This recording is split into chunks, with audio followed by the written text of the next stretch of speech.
Καλησπέρα σας. Καλωσορίζουμε στη Λίμνο τον συγγραφέα Γιάννη Μακρυδάκη, έναν συγγραφέα από Τυχείο, έναν γείτονά μας, ο οποίος μας κάνει την τιμή και έχουμε τη μεγάλη χαρά να τον έχουμε κοντά μας, εδώ στη Λέσχη Φιλαναγνωσίας Λίμνου. Ευχαριστούμε πάρα πολύ όλους σας που είστε εδώ απόψε.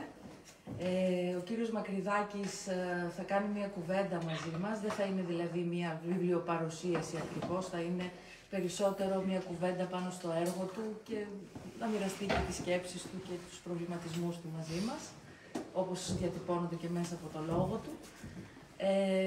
Να πούμε μερικά στοιχεία του συγγραφέα πριν ξεκινήσουμε. Ο Γιάννης Μακρυδάκης γεννήθηκε στη Χίο και σπούδασε μαθηματικά.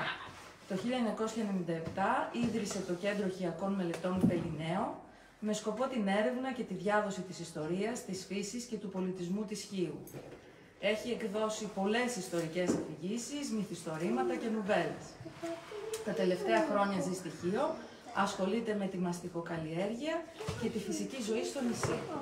Βιβλία του έχουν μεταφραστεί στα γαλλικά και τα τουρκικά και διασκευαστεί με επιτυχία για το θέατρο και τον κινηματογράφο.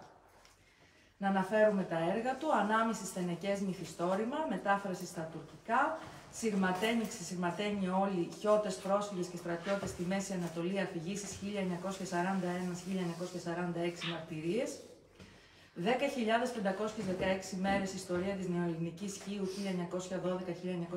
1912-1940 ιστορικό αφήγημα, Η δεξιά τσέπη του Ράσου νουβέλα, μετάφραση στα γαλλικά, Ο Fond de la Poche Droite, Ήλιος με δόντια μυθιστόρημα, Λαγού Μαλή νουβέλα, Η άλωση της Κωνσταντίας μυθιστόρημα, μετάφραση στα γαλλικά, La Chute de Constantia, Το ζουμί του Πετινού νουβέλα, Του Θεού το μάτι νουβέλα, Αντί Στεφάνου νουβέλα, Η πρώτη φλέβα νουβέλα, Όλα για καλό μυθιστόρημα, Οι βραδιές των πουλιών νουβέλα, η Βάρδη, συγγνώμη, δεν υπάρχει βραδιές άλλωστε.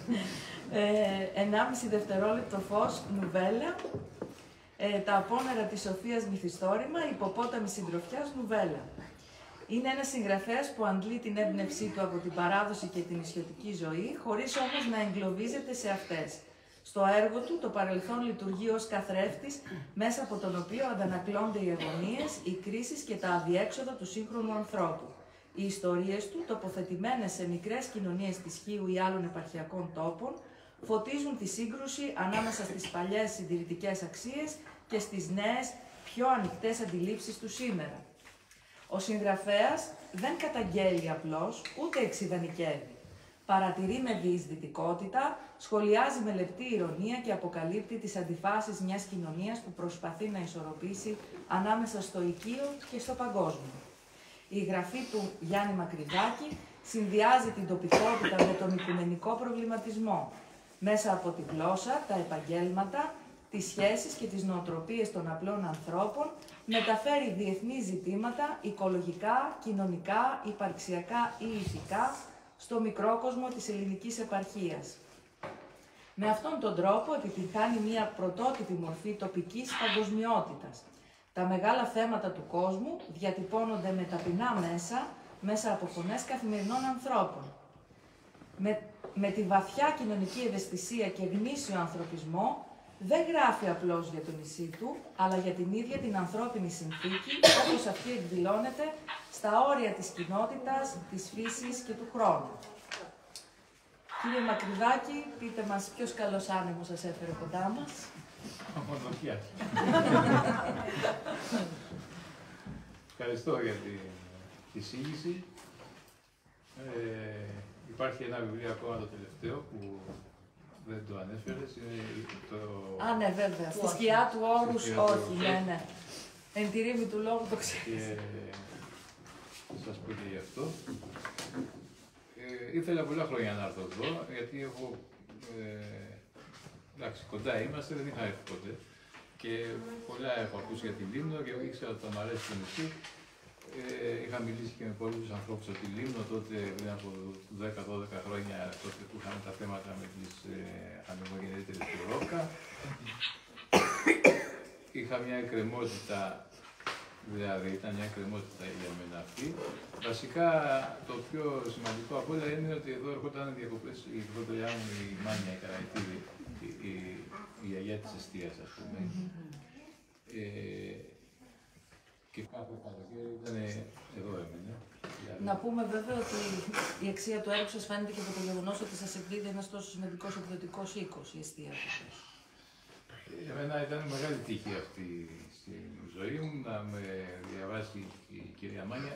Έχει πεθάνει εδώ και πολλά χρόνια, αλλά το κυρία Μάνια είναι το κυρία το λέμε, γιατί... Από σεβασμό. Όχι, έτσι ήταν πάντα. Ήταν η κυρία Μάνια. Όλοι την λέγανε η κυρία Μάνια, δεν υπήρχε κάτι άλλο. Ήταν η κυρία της λογοτεχνίας στην Ελλάδα, που διοικούσε τον εκδοτικό οίκο της εστίας. Είχε γνωρίσει όλους τους συγγραφείς της ελληνικής λογοτεχνίας από τα μικρά της χρόνια μέχρι τώρα, και εγώ ευτύχησα, ας πούμε, να είμαι ο τελευταίος συγγραφέας που έβγαλε, και είχαμε μια ιδιαίτερη σχέση μεταξύ μας, μια ιδιαίτερη αγάπη.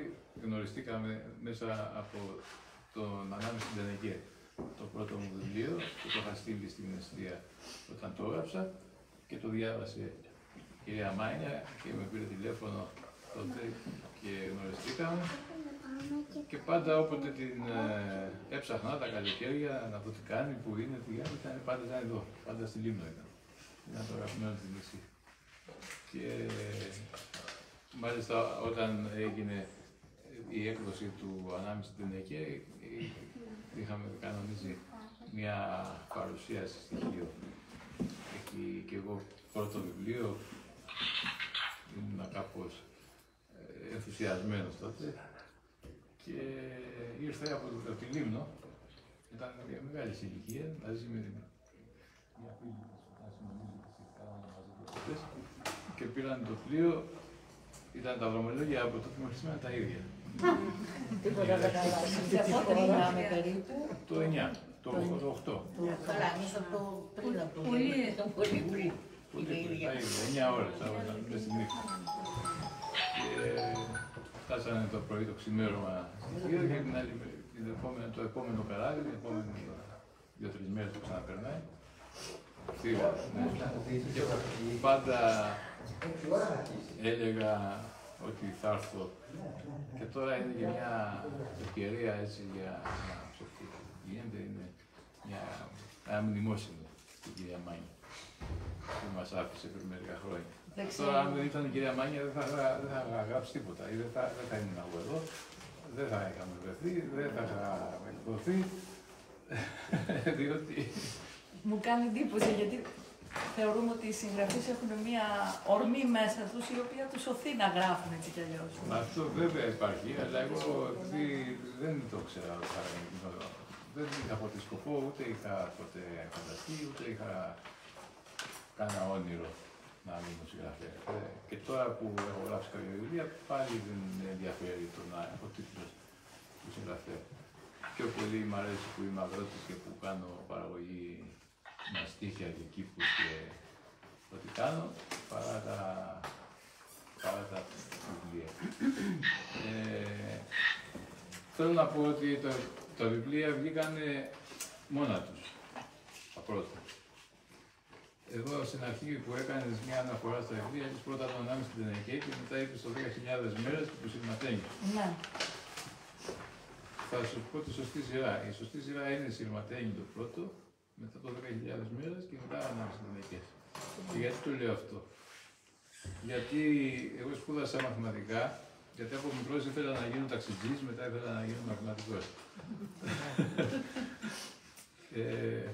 Και πήγα και σπούδασα μαθηματικά, και όταν βγήκα στη ζωή και κλήθηκα, ας πούμε, να κάνω μαθήματα σε παιδιά, είδα ότι δεν με καλύπτει, δεν με γεμίζει, οπότε σε ένα χρόνο, 1,5, είπα ότι δεν είχα πάει στο σχολείο, ήμουν σε φροντιστήρια, αλλά σε 1,5 χρόνο το παράτησα αυτό και σκέφτηκα ότι θα ήθελα να κάνω κάτι άλλο στη ζωή μου. Και τι θέλω να κάνω στη ζωή μου? Θέλω να πάρω ένα μικροφωνάκι, μια φωτογραφική μηχανή, να γυρίζω το νησί να μαθαίνω ιστορίες, να φωτογραφίζω.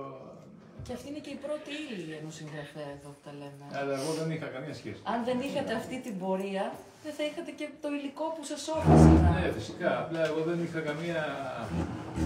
καμία ιδέα για το τι είναι συγγραφέας. Διότι μεγάλωσα στο νησί, δεν διαβάζαμε ως παιδιά, καθόλου. Στη βάρκα δουλειά, στο μπάνιο, τα μηχανάκια, στο ποδόσφαιρο, τέλος. Καλοκαίρια τώρα ποιος να διαβάσει βιβλία. Μόνο οι άρρωστοι. Αν έχεις πάει στο χέρι σου, το πόδι σου, μπορεί να διαβάσει. Οπότε... Η Γεωργία γελάει και δεν μπορώ. Οπότε... Και την πεποίθηση που είχε διατσιώσει. Ναι, είχα την πεποίθηση ότι ήμουν βέβαιος ότι οι συγγραφείς είναι νεκροί. Πώς ακριβώς το εννοείτε αυτό? Ναι. Ό,τι είχα διαβάσει ήταν μέσα από τα σχολικά βιβλία και κάθε όνομα τεπώνυμο είχε με δίπλα χρονολογία, παύλα χρονολογία. Ναι, σωστό. Δεν υπήρχε κανένας ζωντανός. Ούτε είχα γνωρίσει κανέναν να μου πει «Ξέρετε, εγώ είμαι συγγραφέας». Δεν υπήρχαν στο νησί άλλες συγγραφείες. Τη δεκαετία του 70 και του 80 και στα προσφυγικά στους συνοικισμούς που μεγάλωσα εγώ μέσα στο λιμανάκι με τη βάρκα, πού να βρω άνθρωπο να μου πει συγγραφέας. Στα σχολεία κάναμε αυτά, οι δάσκαλοι καθηγητές τότε δεν είχαμε κανένα να σας φέρω ένα άνθρωπο να διαβάσετε κάτι ή να σας φέρω ένα που γράφει βιβλία, αν δείτε πώς είναι. Ποτέ δεν είχαμε. Τίποτα, δεν είχαμε τίποτα. Εγώ μεγάλωσα με αυτή την πεποίθηση η οποία με κυνηγούσε μέχρι όταν ήμουν 32 χρόνια. Όπως έλεγε και η κυρία Λαμπαδαρίδου, δεν είχε βιβλιοπωλείο τότε που ήταν εδώ. Δηλαδή το αναφέρει και εκείνη στο βιογραφικό. Να πούμε βέβαια, μιας και αναφέρθηκε και η κυρία Δώρα στη συγγραφέα, εδώ είναι η βιβλιοθήκη της Μαρίας Λαμπαδαρίδου Πόρφου. Και δίπλα είναι η αίθουσα που είναι αφιερωμένη σε εκείνη. Το όνειρό της ήταν πάντα να δεθεί η Λίμνος με το βιβλίο περισσότερο, ο κόσμος της Λίμνου να αγαπήσει περισσότερο το βιβλίο και αυτό ήταν και η επιθυμία της σε αυτή βασίστηκε και η δημιουργία της Λέσχης Φιλαναγνωσίας Λίμνου. Δηλαδή ήταν εκείνη η οποία ξεκίνησε, η ψυχή της, αυτή που έδωσε πνοή στη Λέσχη Φιλαναγνωσίας Λίμνου. Δυστυχώς στην πορεία τη χάσαμε, αλλά είναι πάντα παρούσα μέσα από το έργο της, μέσα από όλα αυτά που μας έχει μεταλαμπαδεύσει και μέσα από τη δημιουργία της. Γιατί σε αυτό το κτίριο τα περισσότερα πράγματα που υπάρχουν είναι από δική της πρωτοβουλία. Υπάρχει άλλος ένας όροφος, όπου έχουμε την αίθουσα των μεγάλων ευεργετών της Λίμνου, γιατί θεώρησε ότι η Λίμνος όφιλε να τιμήσει τους ανθρώπους οι οποίοι σε δύσκολες εποχές στήριξαν το νησί, στήριξαν την εκπαίδευση, έφτιαξαν νοσοκομείο, έφτιαξαν εκκλησίες, σχολεία κτλ. Και ήταν ένα από τα έργα στα οποία, ας πούμε, η ίδια έδωσε πνοή. Οπότε είμαστε σε ένα χώρο που υπάρχει έντονο το πνεύμα της συγγραφέως. Πολύ ωραία. Ναι. Ναι, έχει πεθάνει. Ναι. Τώρα, πρόσφατα, δύο χρόνια. Ναι. Και έγραψε το τελευταίο της βιβλίο, το οποίο τώρα ο γιος της... Το τελευταίο της βιβλίο, ναι, το οποίο εκδόθηκε μετά θάνατο. Ναι, μετά θάνατο. Θεόφιλος και Κασιανή. Το εξέδωσε ο γιος της. Μάλιστα. Μια παρένθεση ήταν αυτή, να σας αφήσω να συνεχίσετε να ξεδιπλώνετε. Να πούμε δύο λόγια για το τελευταίο σας βιβλίο. Θα πούμε, ναι. Απλά επειδή έλεγα αυτό, ότι αυτή η πεποίθηση λοιπόν με κυνηγούσε μέχρι 30 και χρονών. Γιατί τότε γνώρισα το 32 ας πούμε περίπου, που μου είπε ότι είναι συγγραφέας. Και κάπως μου ήρθε παράξενο όλο αυτό. Τέλος πάντων, του είπα να μου δώσει κάτι που έχει γράψει να το διαβάσω, μου έδωσε κάτι και λέω,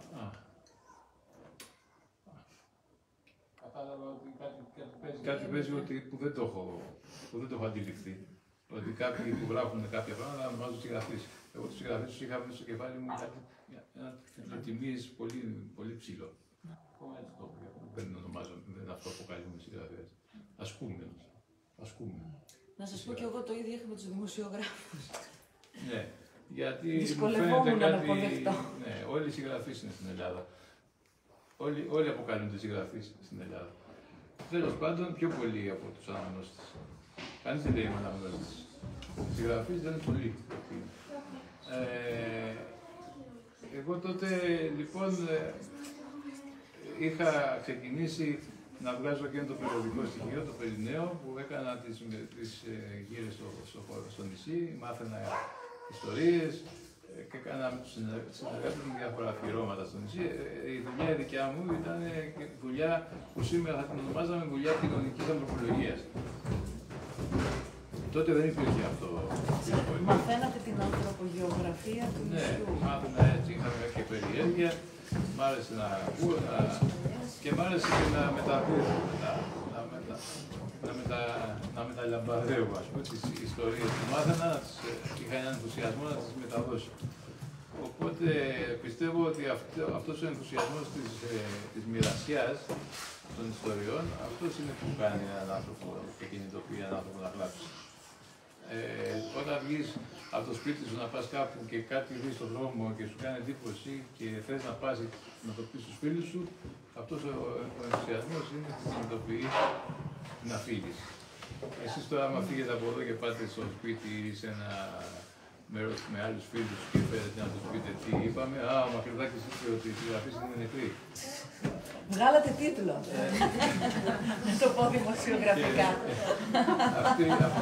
Αυτό η ανάγκη να πούμε, να μεταδώσουμε, να κάνουμε κοινωνούς στους άλλους αυτό που βιώσαμε, είναι η ανάγκη της αφήγησης. Κάτι θέλεις να μου πεις? Ναι, τώρα αυτή τη στιγμή το ξέχασα, εντάξει, αλλά... Ναι, το θυμήθηκα. Έχετε πολλές αναφορές μέσα στα βιβλία σας στο παρελθόν. Όπως και στο τελευταίο, το οποίο εκτείνεται σε μία περίοδο από το 1964 έως το 1972, αν δεν κάνω λάθος. Δεδομένου ότι δεν ζήσατε σε εκείνη την εποχή. Πάντα αναρωτιέμαι πώς ένας συγγραφέας μελετά και γνωρίζει τόσο καλά και με τόση ζωντάνια το πώς ήταν τότε οι άνθρωποι, οι καταστάσεις, οι κοινωνικές συνθήκες. Φαντάζομαι προκύπτει από την έρευνα αυτή την οποία κάνατε και για το περιοδικό και για ό,τι άλλο ασχοληθήκατε τότε. Ναι, το να γράψεις μια ιστορία είναι μια πολύ σοβαρή υπόθεση. Και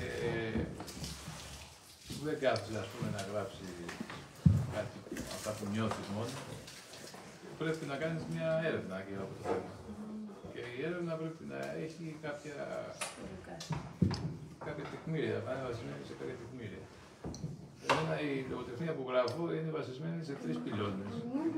Το πρώτο είναι το βίωμα, το δεύτερο είναι η έρευνα σε εφημερίδες παλιές και της εποχής που μου μελετώ. Και το τρίτο είναι η έρευνα στο πεδίο, στους ανθρώπους, στους αφηγείς. Επειδή αυτά τα ξεκίνησα λοιπόν το 1997, τότε με το περιοδικό, και τα ξεκίνησα με τον τρόπο που σας είπα, χωρίς να ξέρω ότι θα γράψω λογοτεχνία, τα πρώτα έργα βγήκαν αυθόρμητα.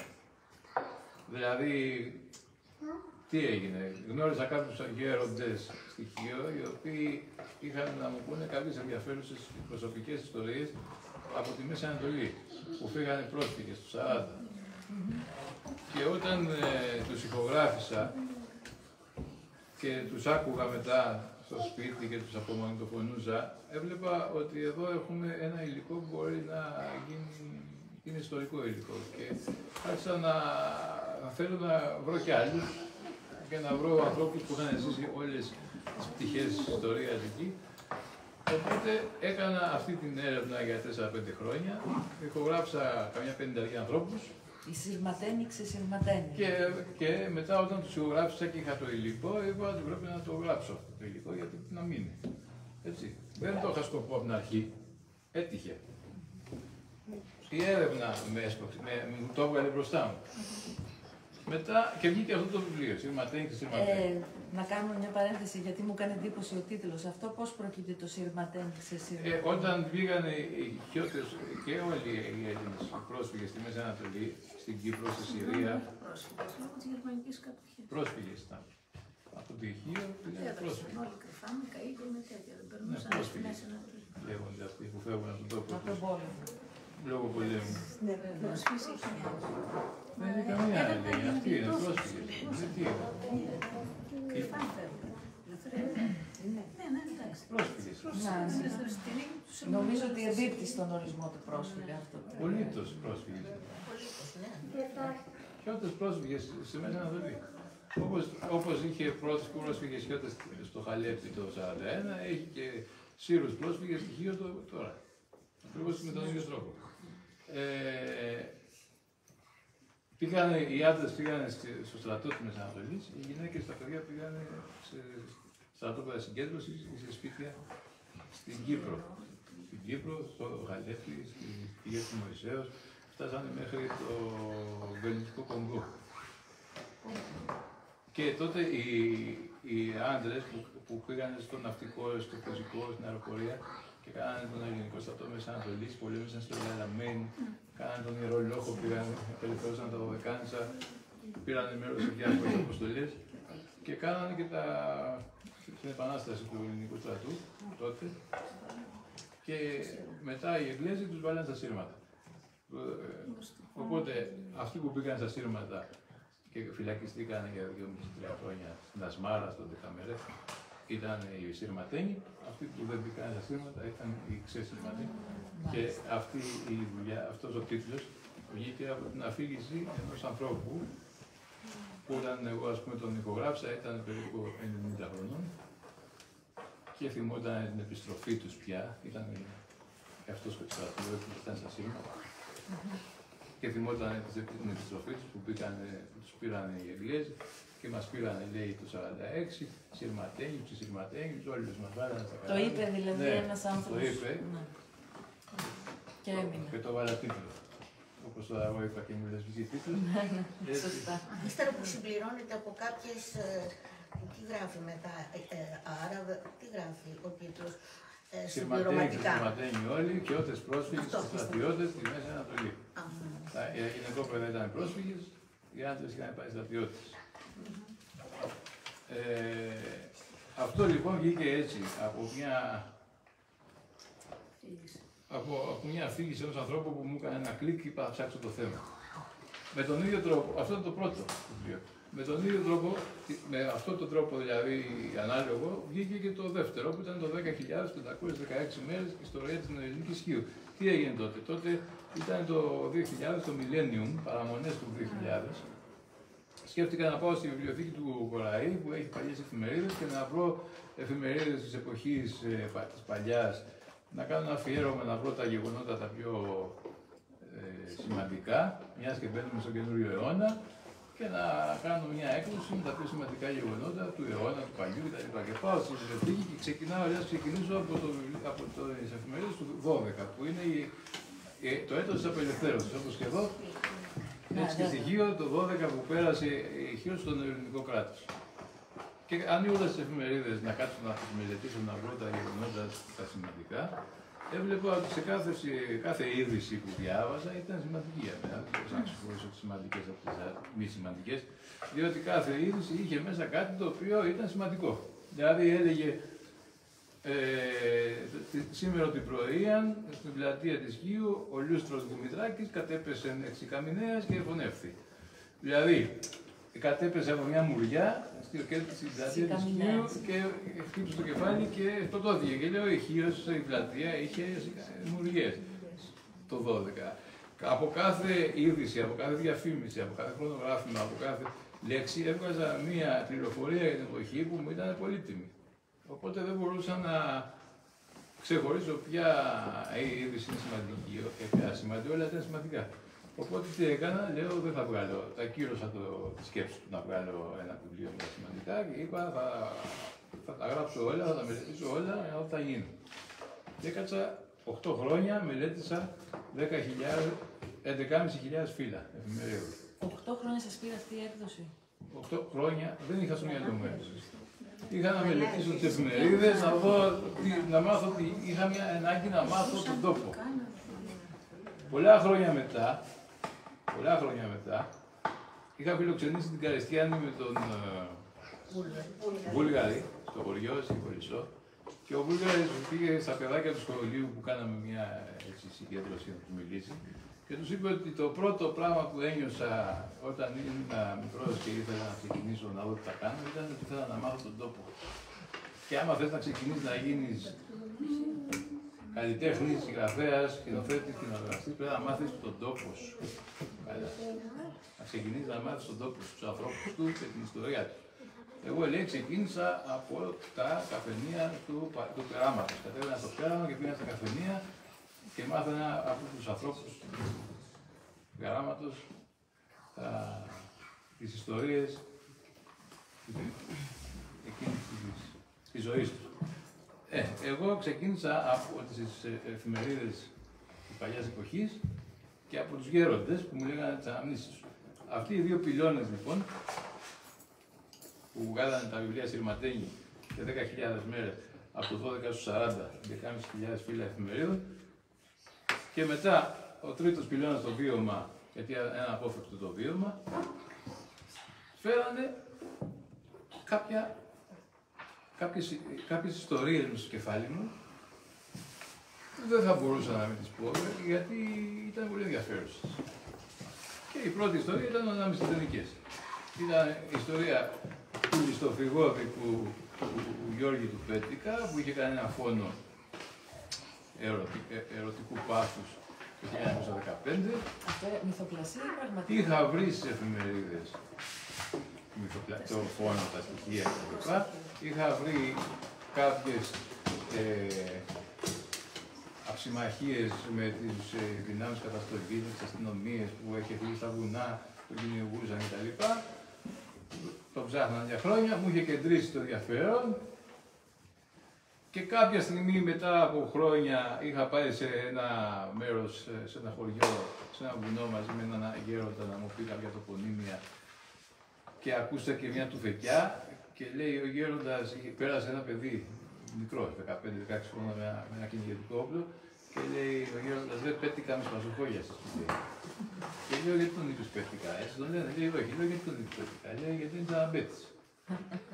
Και αρχίζω εγώ να κάνω μέσα στο κεφάλι μου τη σύνδεση ότι μετά από 100 χρόνια επιζεί το όνομα αυτού και το έχουν δώσει παρατσούκλι στα παιδιά που είναι ζωηρά.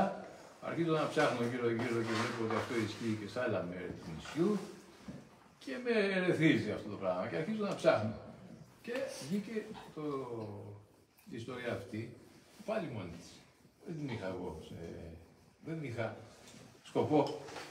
Και το έγραψα αυτό.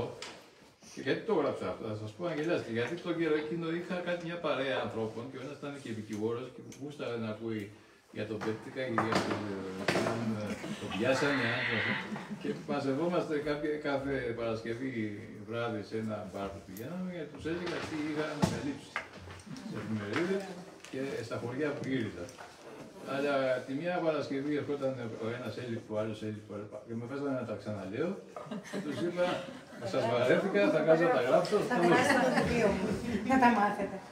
Ποιο βιβλίο μου, δεν είχα σκοπό. Θα τα γράψω για να το αγοράσετε να τα μάθετε. Όχι, θα τα γράψω να σας τα δώσω. Τους είπα, να το διαβάσετε, γιατί δεν μπορώ να σας τα λέω κάθε Παρασκευή τα ίδια. Και έκατσα, πράγματι, τα έγραψα και μετά από λίγο διάστημα τους τα έδωσα, 6-7 άνθρωποι ήταν. Και τους άρεσε. Και μάλιστα ο ένας από αυτούς μου λέει, εσύ αυτό είναι λογοτεχνικό έργο, να το στείλεις κάπου να το εκδώσουν. Εγώ δεν ήξερα τι μου λέει τώρα αυτός. Λέω, τι να σου πω, λέω. Μου λέει, μην το εκδώσεις εσύ με το Πελληναίο, το περιοδικό. Δώσ' το στην Αθήνα κάπου, στείλ' το. Και με πείσαν και πήγα στο βιβλιοπωλείο και πήρα 4 βιβλία που είδα τα εξώφυλλα και μ' άρεσαν και άνοιξα μέσα και είδα τους εκδότες και τους διευθύνσεις και το έστειλα στο Καστανιώτη, στο Μετέχνιο, στο Πόλης και στην Εστία.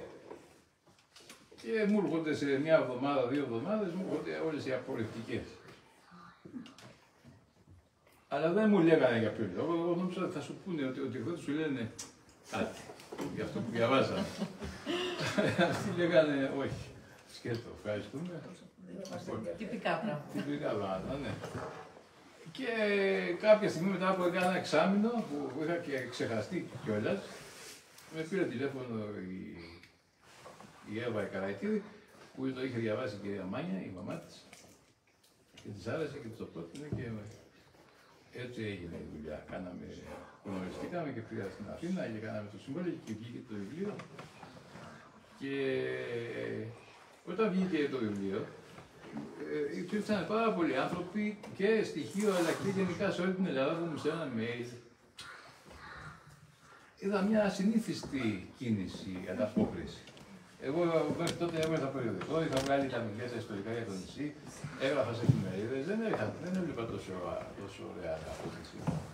Και λέω τώρα, κοίτα να δεις, μια ιστορία έγραψα και οι άνθρωποι θέλουν πιο πολύ να διαβάσουν ιστορίες παρά ιστορικά ή οτιδήποτε άλλο. Και εμένα μου αρέσει, αφού μου αρέσει εμένα, αρέσει και στους ανθρώπους, να δω, μπορώ να γράψω ένα βιβλίο. Δηλαδή, εξ αρχής. Γιατί όλα αυτά που γραμμένα τώρα βγήκαν μόνα τους. Να δω, μόνο, αν το πάρω απόφαση και πω τώρα θα κάτσω να γράψω ένα βιβλίο, μπορώ. Και ήταν μια πρόκληση για μένα τώρα αυτό. Και λέω τι να κάνω. Και λέω αν ήμουν, ας πούμε, ζωγράφος, θα πήγαινα σε ένα μέρος που ξέρω ότι με εμπνέει, να κάτσω εκεί, να το βιώσω και να το ζωγραφίσω. Άρα κάπως έτσι πρέπει να είναι, λέω, και το συγγραφιλίκι. Να πάω σε ένα μέρος που με εμπνέει, να το βιώσω. Και διάλεξα ένα μοναστήρι που είναι λίγο έξω από την πόλη της Χίου. Τώρα μου κάνετε αντιπερισπασμό. Εκεί. Και ακούω τη φωνή μου και αυτό θα κάνει ο Χίτλερ. Δημοσιογράφος. Αλήθεια, έκανε τέτοια σκηνικά ο Χίτλερ. Και πήγα λοιπόν εκεί στο Μερσινίδη, το μοναστήρι. Υπήρχε ο Καλόγερος, ο Βικέντιος.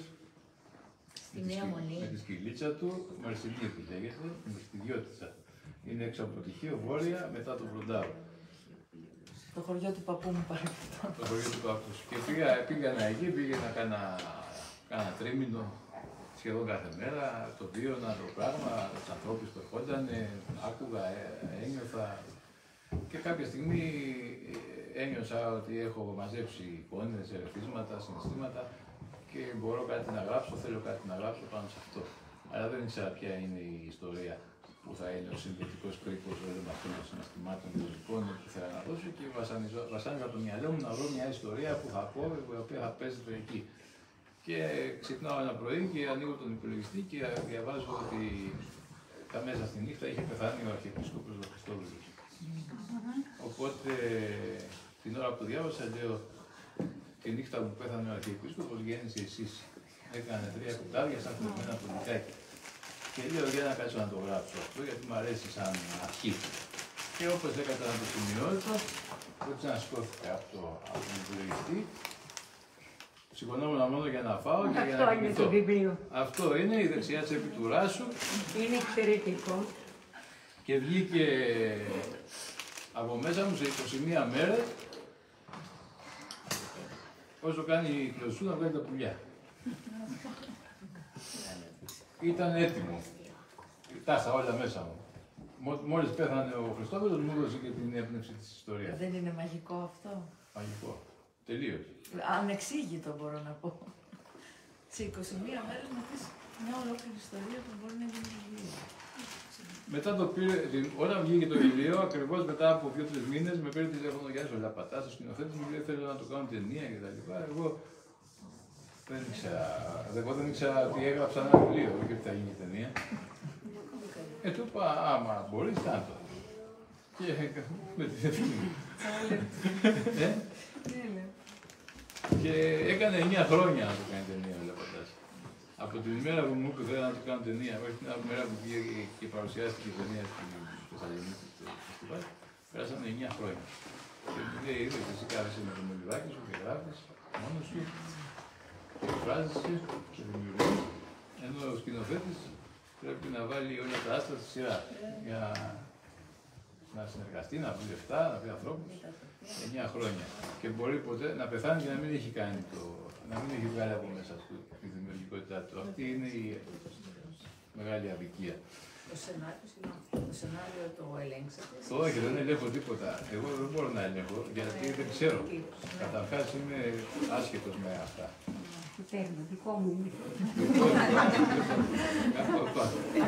Αγκαλιά, θυμάστε αγκαλιά μου. Έχουν γίνει πολλά βιβλία θεατρικά, αλλά δεν μπορώ να τα ελέγξω, γιατί καταρχάς δεν με ενδιαφέρει να τα ελέγξω. Ας γίνονται. Κάνουν ένα βιβλίο σας πράγμα. Δεν ξέρω. Δικαιώματα άλλα δικαιώματα, αλλά δεν θέλω να ελέγξω τι κάνουν. Αν αλλοιωθεί Το τελείως. διαλόγος Δεν πειράζει. αυτός. Ναι, δεν θα είναι το ίδιο πνεύμα. Άκουγα ο Μάτεσης, ο οποίος ήταν ψήρας και πήγαινε στους σκηνοθέτες και τους έλεγε όχι, εγώ δεν το έγραψα έτσι, το έγραψα έτσι, δεν μην το παίξεις έτσι. Πέθανε μέσα στο θέατρο, το κεφαλικό. Εγώ δεν μπορώ.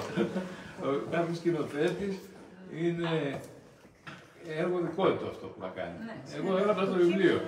Από εκεί και πέρα παίρνει το βιβλίο και κάνει ένα έργο δικό του. Άμα είναι επιτυχία, είναι δικιά του. Άμα είναι αποτυχία, είναι δικιά του.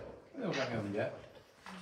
Και τώρα που το Ήλιος με δόντια παίζεται στην Αθήνα, άμα πάτε να το δείτε, είναι μια καταπληκτική παράσταση. Παίζεται για δεύτερη χρονιά στο θέατρο Μπέλος, στην Πλάκα. Μπέλος, στην Πλάκα.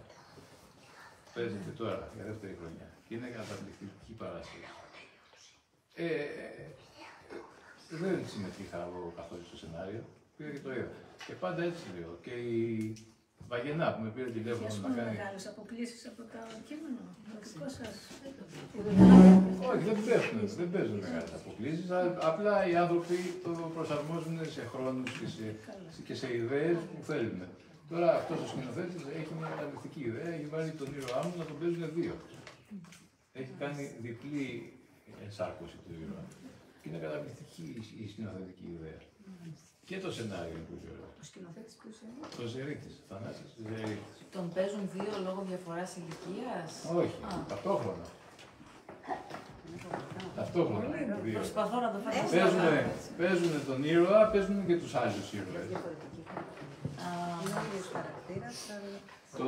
Δηλαδή οι πτυχές του Κωνσταντή αποδίδονται και από τους δύο.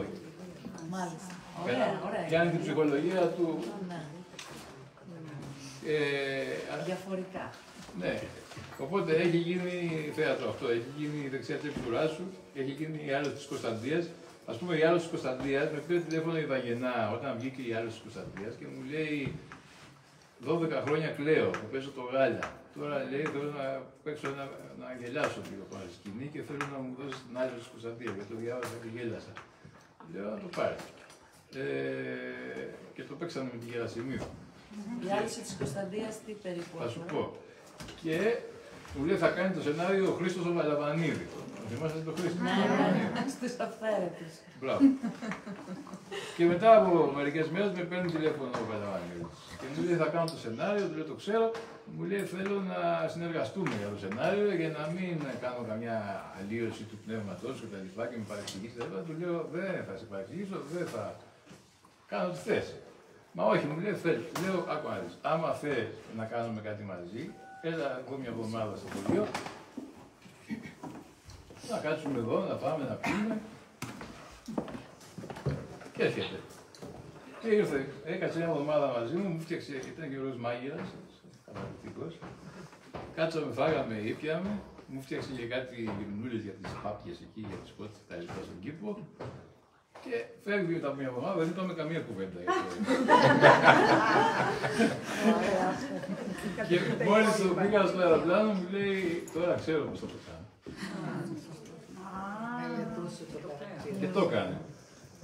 Και ήταν πολύ ωραία παράσταση. Και γενικά, όποιος μου λέει θα κάνω κάτι για το βιβλίο σου, το κάνω κάτι, του λέω με την ευχή μου, θέλεις να το δεις, μου λέω όχι, θα έρθω να σας δω στο κάτι. Μια φορά, ας πούμε, που πήγα και είδα κάποια πράγματα σε κάποιο έργο το οποίο μ' άρεσε, αλλά δεν είχε κάποιες αοριστείες, κάποιες χρονικές στους αιματένιους ουσιαστικά. Το είπα τις παρατηρήσεις μου. Ότι εδώ υπάρχει μια σάφια, μπορεί να μπερδευτεί ο αυτός, βάλει κάτι άλλο, κάνει μια γέφυρα. Τα λέω αυτά, αλλά μετά, κατόπιν. Ναι. Δεν με νοιάζει τώρα να πάω εκεί και να πω στο σκηνοθέτη τι να κάνεις, αφού είσαι σκηνοθέτη, εσύ θα κάνεις το έργο. Χειραγώγηση της καλλιτεχνικής φύσης. Λοιπόν, η Άρης της Κωνσταντίας, τι λέει, τι ιστορία έχει. Και θα σας πω και κάτι ωραίο εκεί. Η Άρης της Κωνσταντίας είναι δύο 60χρονες, ας πούμε, 65χρονες Ρωμιές στην Κωνσταντινούπολη, η Κωνσταντία και η Ευαγγελία, στο Τζιχάνγκυρ της πόλης, μια συνοικία εκεί στο κέντρο εδώ πέρα. Η Κωνσταντία έχει μια κόρη, την Άννα, η οποία παντρεύεται τον Γιάννη που είναι από τυχείο. Και πάνε για να μείνουν στο νησί. Αλλά στο ταξίδι που κάνουν προς την Κωνσταντινούπολη το τελευταίο για να πάνε να μείνουν μαζί με τη μάνα εκεί στην Κωνσταντία, ο γαμπρός, μέσα από τις βόλτες που κάνει εκεί την πόλη και τα λοιπά, μέσα από μια αλληλουχία συμπτώσεων, μαθαίνει ότι είναι γιος ενός Τούρκου και είναι υιοθετημένος από παιδί στοιχείο. Δεν είναι χιότι. Κάτι μου θυμίζει, το έχουμε συζητήσει στη Λέσχη. Κάτι μου θυμίζει αυτή η ιστορία. Εγώ, Κατερίνα. Σωστά. Οπότε γράφει ένα γράμμα στην πεθερά του, την Κωνσταντία, για να της ανακοινώσει ότι είναι γιος Οθωμανού και ότι... και πώς το έμαθε τέλος πάντων. Και η Κωνσταντία με το που αρχίζει και παίρνει το γράμμα και αρχίζει και το διαβάζει, χάνει τη γη κατά τα πόδια, τη λιποθυμάει και πέφτει κάτω, ακούει το γρούπο από κάτω η Ευαγγελία, ανεβαίνει πάνω, τη βρίσκει και αρχίζουν να διαβάζουν το γράμμα του Γιάννη, ένα λάξ, να δούνε τι συμβαίνει. Και αυτή η ολονυχτία ανάγνωση του γράμματος του Γιάννη είναι η ιστορία του βιβλίου, ουσιαστικά. Βγαίνει λοιπόν το βιβλίο και πάμε να το παρουσιάσουμε στην Διεθνή Έκθεση Βιβλίου Θεσσαλονίκης ένα Μάιο του 2013 που βγήκε. Και γίνεται η παρουσίαση, τα λέμε έτσι ωραία. Και την άλλη μέρα παίρνω το τρένο να κατέβω στην Αθηνά. Και κάθεται δίπλα μου μια κυρία και μέχρι την Λάρισα είχαμε αρχίσει να κουβεντιάζουμε και μου λέει πάω σε ένα νησί να βρω την κόρη μου που είναι καθηγήτρια. Κάπου στην Αντίπα, νομίζω, κάπου σε ένα μικρό νησάκι. Και λέω, α, τι ωραία, μου λέει, τι ωραία, μου λέει, ξέρεις τι μου έκανε το παλιό παιδό, λέω, τι σου θα έκανε. Πήγε με Εράσμους στη Γερμανία να σπουδάσει και βρήκε έναν Τούρκο και τον παντρεύτηκε. Λέω, αυτή ήταν χτες στην παρουσίαση. Σήμερα το έζησα. Και εγώ για να μην δείξω ότι ψάρωσα, λέω, σώπα. Και με διακόπτει και μου λέει, και όχι τίποτα άλλο, λέει, δεν ήταν μόνο αυτό. Μου στείλανε γράμμα για να μου το ανακοινώσει. Πέρασε και αυτή την Εκεί λοιπόν ήμουν πια βέβαιος ότι με κοροϊδεύει. Και της λέω, δεν πιστεύω να σε λένε Κωνσταντία. Μου λέει, όχι, με λένε Τάρο. Κωνσταντίνα. Είπε το όνομά της. Αλλά η γυναίκα έβλεπε το μάτι της με αθώο από το πλέμα της. Δεν ήταν να με κοροϊδεύσει. Και με τα πολλά κατάλαβα ότι είναι αλήθεια. Της λέω πώς ένιωσες, μου λέει έχασα τη γη από τα πόδια μου. Έπεσες από σκευδούκος. Και πραγματικά, παιδιά, πήγε ήταν η περίπτωση αυτή. Και μάλιστα της λέω, δώσε μου τη διεύθυνση, θα στείλω ένα βιβλίο εδώ πάνω. Και τους το έστειλα στην Αντίπαρο και μετά από 5 χρόνια μου ήρθε ένα email από την κόρη. Και μου είπε, είμαι η κόρη της γυναίκας του αυτό και χώρισα από τον Τούρκο.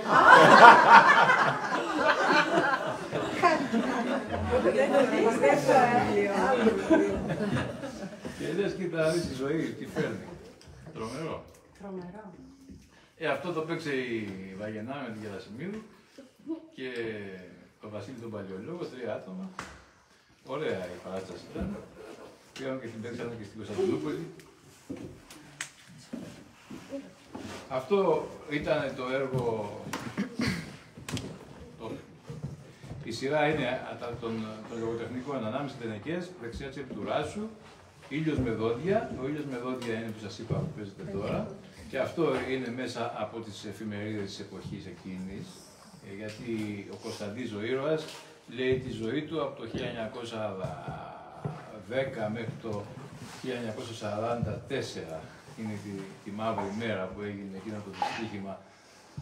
Έγινε ο βομβαρδισμός του πλοίου Βίρινγκ. Το Βίρινγκ ήταν ένα πλοίο του Ερυθρού Σταυρού που βομβαρδίστηκε στο λιμάνι της Χίου από εγγλέζικα αεροσκάφη.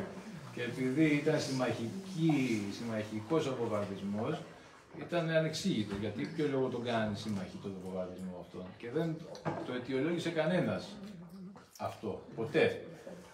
Οπότε αυτή η ιστορική εκκρεμότητα, ας πούμε, της μη αιτιολόγησης αυτού του ατυχήματος για πάρα πολλά χρόνια, με έκανε να θέλω να φτιάξω έναν ήρωα που θα αναλάβει την ευθύνη αυτός. Έφτιαξα τον Κωνσταντή, ένας ομοφυλόφιλος της εποχής του Μεσοπολέμου, που λέει την ιστορία της ζωής του και την ιστορία του τόπου ταυτόχρονα. Ευχαριστώ. Και μετά τον ήλιο με δόντια έρχεται η Κωνσταντία. Και μετά έρχονται τρεις νουβέλες που είναι μέσα στην οικονομική κρίση. Το Λαγού Μαλί, το Ζουμί του Πετινού, του Θεού το Μάτι. Πολύ πρωτότυποι τίτλοι. Αυτά είναι οι τίτλοι που βγαίνουν μέσα από την αφήγηση, μέσα από τις ατάκες των ηρώων. Πάντα μέσα από το γράψιμο βγαίνουν. Και αυτά είναι τρεις μικρές νουβέλες που και όλα αυτά. Και ότι πεθαίνει η εποχή των παλιών ψαράδων του Αιγαίου και έρχεται μια άλλη εποχή. Μετά έχουμε το Ζουμί του Πετινού, το οποίο είναι ένας άνθρωπος που ζει, ο Παναγής που ζει κατά γης, είναι ο ήρωας. Ο Παναγής έχει ένα κτήμα και έχει και μια ταβέρνα, όπως είναι εδώ, ας πούμε, στα χωριά, και πάνε κάθε Κυριακή από τη χώρα οι άνθρωποι και τρώνε και μιλάνε. Και ο Παναγής είναι αυτός που τους μιλάει για τη ζωή στη φύση ως αντίδοτο για τη ζωή για την οικονομική κρίση. Και πάνω έχουμε ένα δίπολο φύσης κρίσης, με ένα χαρακτήρα τον Παναγή που κάνει διδακτισμό και μιλάει με τα βιώματά του και τους δίνει να καταλάβουν ότι χάνουν πολλά όταν ζουν μέσα στο σύστημα και δεν ζουν με το οικοσύστημα. Και μετά έχουμε του Θεού το Μάτι, το οποίο είναι μια τρίτη νουβέλα πάνω σε αυτά, ο οποίος είναι ο Θόδωρος που φτιάχνει ένα σκιάχτρο στον κήπο του κάθε καλοκαίρι, και εκείνο το καλοκαίρι μιλάει στο σκιάχτρο και του κάνει μια ανασκόπηση της ζωής μπροστά σε εδώ. Δηλαδή είναι η αυτοκριτική του νεοέλληνα για το τι έχει συμβεί, για το πώς φτάσαμε. Άρα η κρίση σας επηρέασε στο έργο σας. Τότε, ναι. Ναι, ωραίο έβγαινε όμως και το φτιάχτω. Είναι η εικόνα του, ο καθρέφτης. Αυτό εννοώ. Σαν να λες τον εαυτό του. Και ωραία παράσταση θα γινόταν. Ναι. Ναι, αυτό δεν έχει γίνει παράσταση, βέβαια. Μονόλογος. Μετά έρχονται το Αντίστεφάνου, που και αυτό είναι ένα πολύ ιδιαίτερο έργο,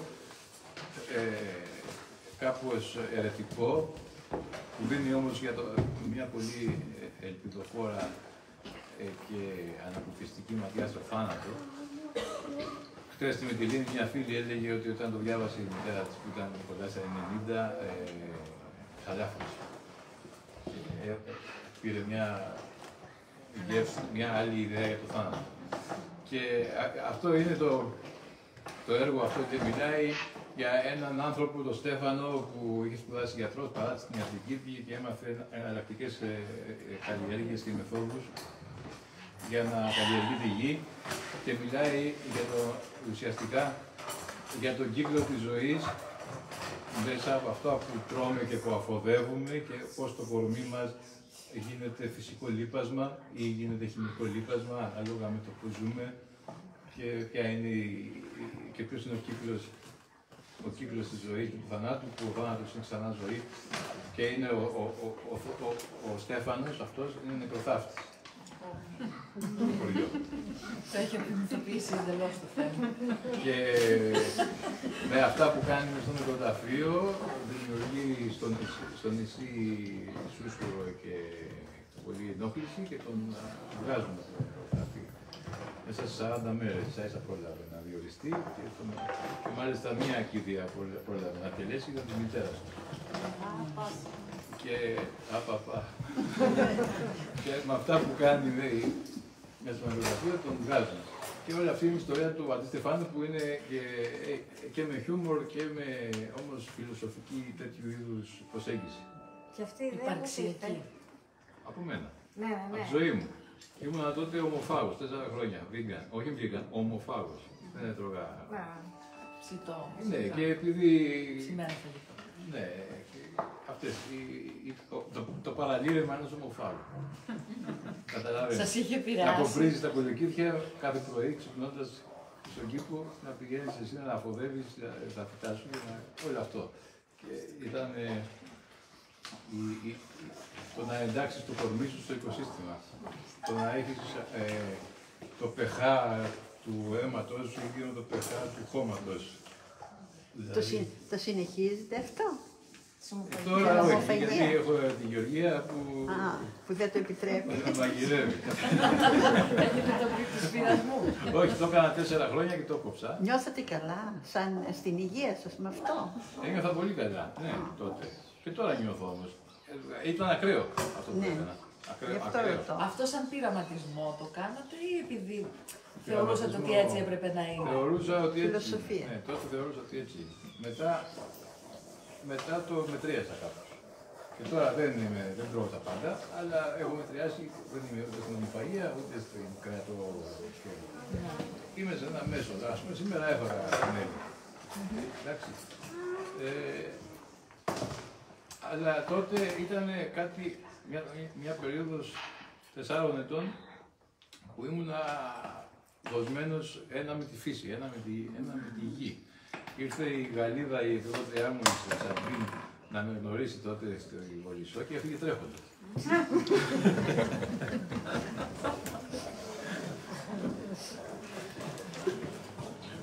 Και ύστερα βγήκαν τα υπόλοιπα έργα και να φτάσω πού να φτάσω, το τελευταίο. Η πρώτη φλέβα είναι ένας ναυτικός με μια πόρνη που λέει ο καθένας τη ζωή του. Καταλαβαίνετε περί τίνος. Ναι. Και είναι βασισμένο σε πραγματικές μαρτυρίες. Η πρώτη φλέβα, το ζουμί του Πετινού και το λαγού Μαλί έχουν πολύ προφορική λογοτεχνία μέσα που την έχω συλλέξει από πραγματικούς ανθρώπους. Τι άλλο? Όλα για καλό. Είναι μια ιστορία προσφυγική και σε μια...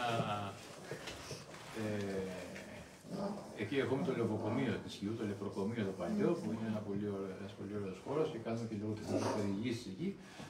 Και το χρησιμοποίησα αυτό το μέρος σε μια μυθοπλασία που είναι μια ομάδα ανθρώπων που κάνουν,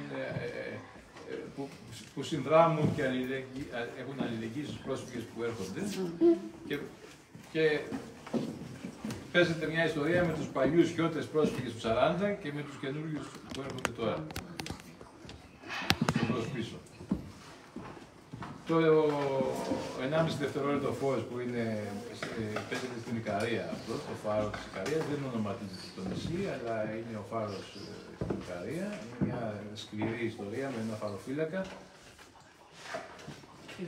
Οι Βάρδιες των Πουλιών είναι ένα βιβλίο που μιλάει για τις χαοτικές συμπτώσεις στη ζωή μας, που κάνουμε μια κίνηση τώρα που μπορεί μετά από 50 χρόνια να έχει κάποιο αντίκτυπο που δεν το περιμένεις.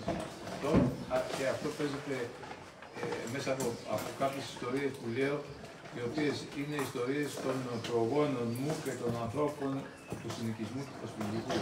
Εκεί που μεγάλωσα εγώ είναι ο προσφυγικός συνοικισμός Αλλιέων του Καστέλιου, που απέναντι είναι το Κιώστε, το χωριό. Και αυτά τα δύο χωριά, το ένα και το άλλο, που είχαν χτες, της Τουρκίας και της Χίου, και οι άνθρωποι ήταν πρόσφυγες που φύγανε από εδώ και ήρθαν εδώ.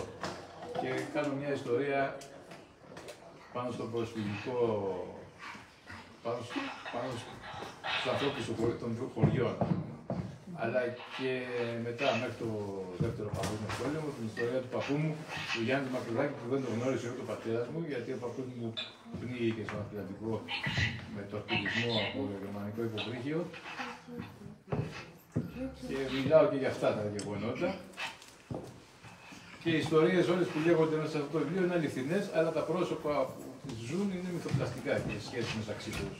Είναι ένα τέτοιο βιβλίο, λίγο χαοτικά δοσμένο, γιατί περιγράφει το χάος της ζωής μας.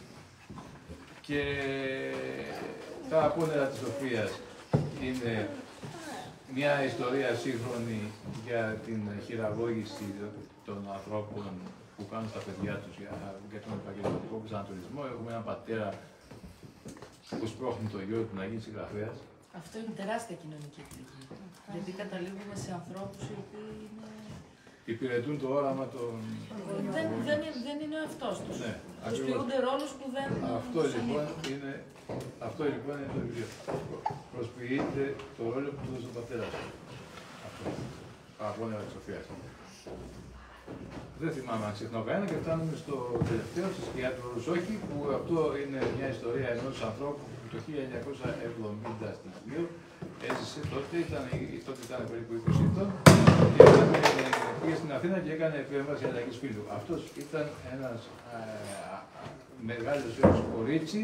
Στο χωριό τον ονομάζανε αρσενικοφίλικο, Αυτό δεν είναι στη σκιά του όρους όχι, δεν είναι ο ήρωας αυτός. Ναι, είναι η Βάσο που έγινε Βάσος.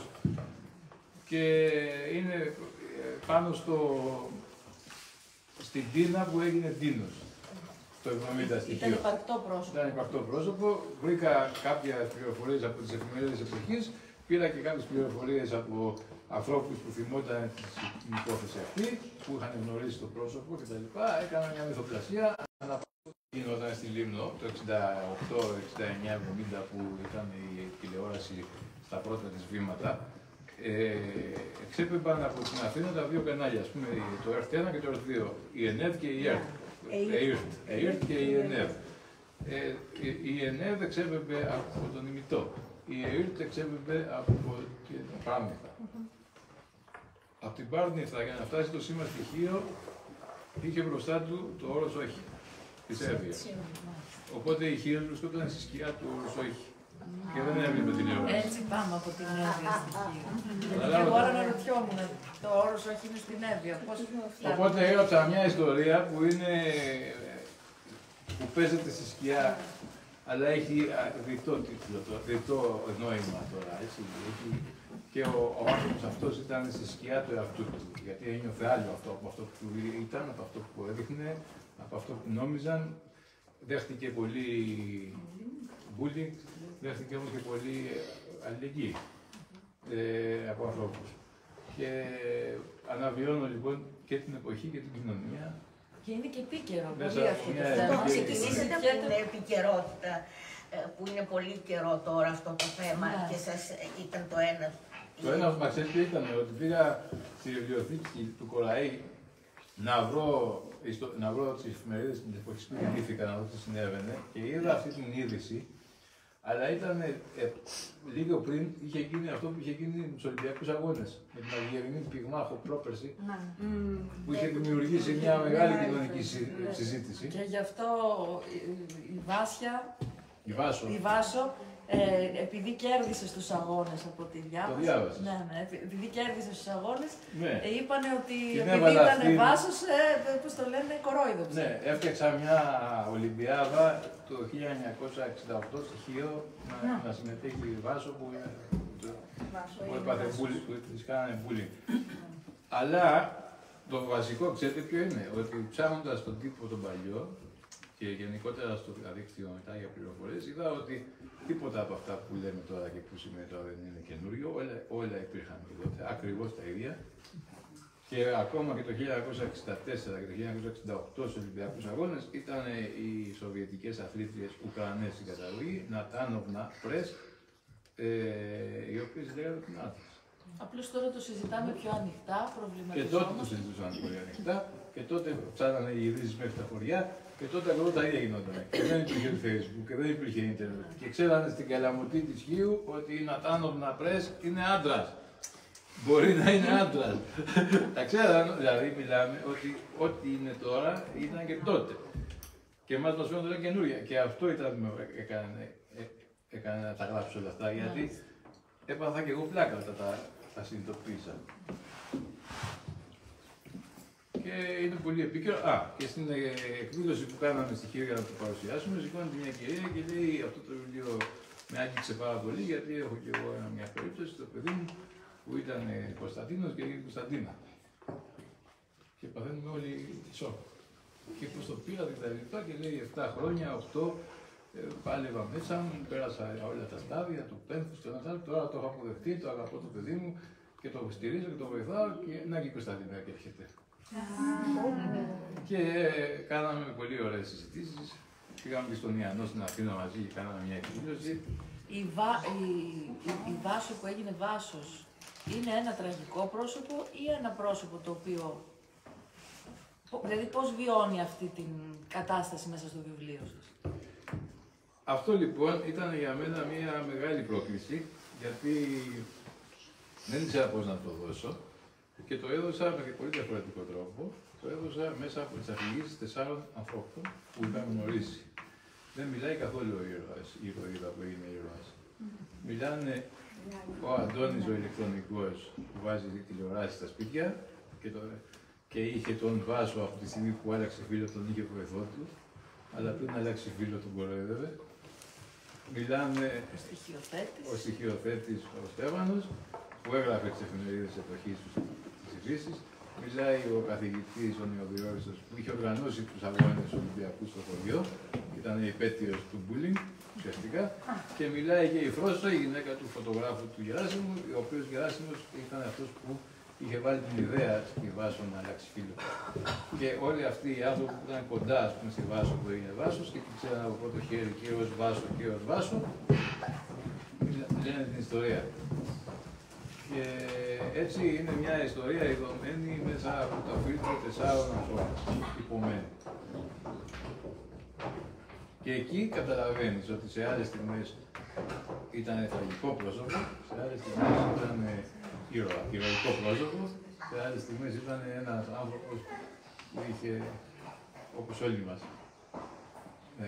τα πάντα μέσα. Όπως και η κοινωνία είχε τα πάντα μέσα.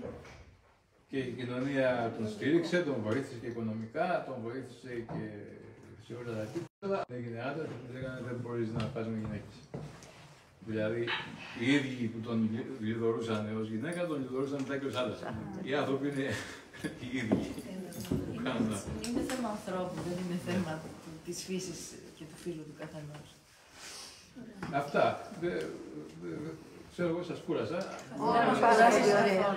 Αν θέλετε κάτι να πούμε, ευχαρίστως.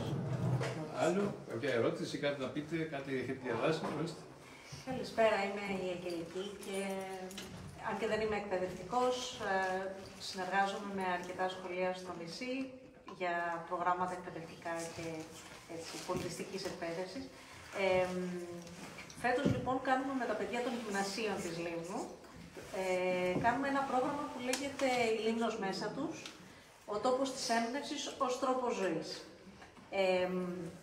Σε αυτό θα προσπαθήσουν τα παιδιά με δημοσιογραφικά εργαλεία να διερευνήσουν τη Λίμνο ως επιλογή των δημιουργικών ανθρώπων και των ανθρώπων που εργάζονται στον χώρο του πολιτισμού γενικότερα και των πολιτιστικών διαχειριστών, όχι μόνο των δημιουργών,